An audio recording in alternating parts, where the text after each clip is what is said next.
ఈ మనసులో మాటకి స్వాగతం. ఇక్కడ నేను చూపించేది నారింజ చెట్టు అండి.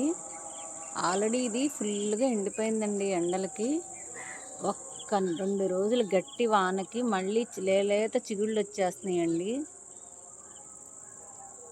నిజంగా ప్రకృతి మట్టుకి ఎప్పటికప్పుడు మనిషిలాగానే ఒక చెట్టు కూడా పోరాటం చేయాల్సిందే, ఎండలకి వానలకి అన్నిటికీ.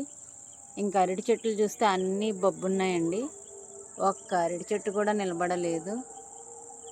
చూసారా చిగురు ఎంత బాగా వచ్చిందో. నచ్చితే కనుక మన ఛానల్ని సబ్స్క్రైబ్ చేసుకోండి, అలాగే బెల్ గంట నొక్కండి. చూసారా చిగురు ఎంత అందంగా ఉందో.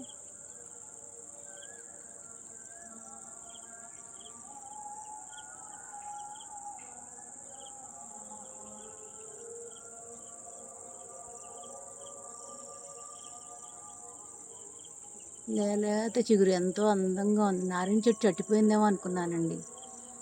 ఒక 2-3 వానలకి చెట్టు చక్కగా మంచి చిగురేస్తా భలే వచ్చింది. ప్రతి కొమ్మకి ఉంది సన్నటి చిగురు, గమనిస్తే గనుక.